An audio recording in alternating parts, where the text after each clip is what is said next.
Ladies and gentlemen, the reason it's a problem that in third, the opposition speaker, when asked about why we don't allow 18-year-olds to vote and who decides it, says something random about like arbitrary standards and decisions and that sort of thing, concedes a lot of their points and exemplifies exactly what our case stands for. Because what we told you and what they kept denying on their side was that there are valid criteria that allow people, that mean that people shouldn't be able to vote, and they accepted all of that when they tell you that people should like not be able to vote if they're above 18, or like when they tell you that it's totally arbitrary. We're not sure like which side they want to like embrace, which is like either the side that says that principle is like number one, or the side that says like people who are like way like 5-year-olds should be able to vote on their side. We think this debate came down to two main questions. One was about misinformation and like the ability to actually make decisions, and secondly was about which side better helps minorities. I think when it came to this point of like information and being able to make decisions, what the opposition missed continuously in the debate was that we didn't have to prove to you that you would be able to make the like level of decision of like a degree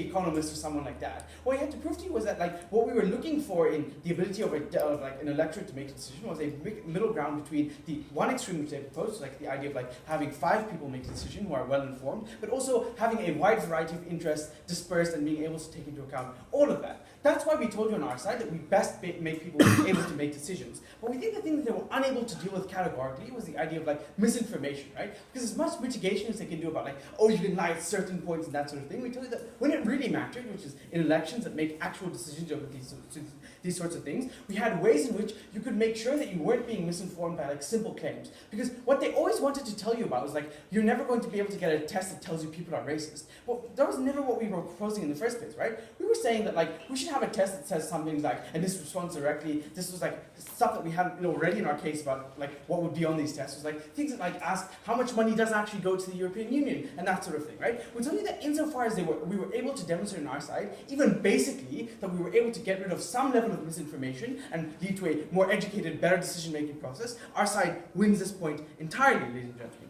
But finally, we think they were unable to respond to all the levels of our principle, right? Because while we think it's probably a wash on the second idea of like whether or not people have a duty to make a decision that like fully understands all consequences, we still have the first principle, which is about like people having the ability to make decisions that are not just entirely random, which is the idea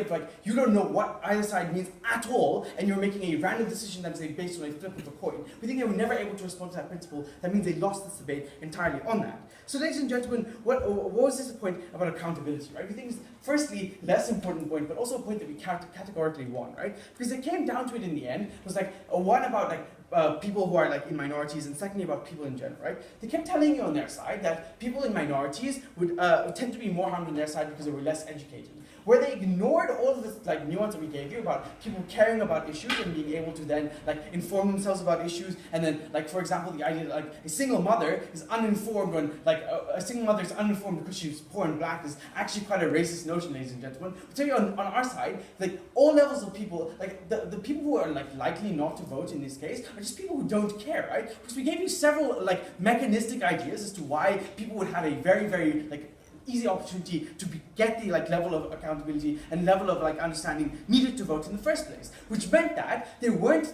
like fighting this debate on the comparative between poor people don't actually vote ever and like rich people only vote, but rather that likely the middle class people who are not affected either way or like have very small stakes in interest don't vote at all in many cases, and what we have is actually the people with the most degree of need voting. That's a principle that they never responded to either. But ladies and gentlemen, when they could never deal with the like developing world arguments that we gave you in second, and were never able to understand any of that stuff about how we break the iron grip that the ANC has on power and we stop misleading people in those countries, we'll tell you they failed their burden in this debate. Ladies and gentlemen, people don't have the ability to make a decision when it's entirely random. That is not a decision, that is not self-determination. We beg you to close.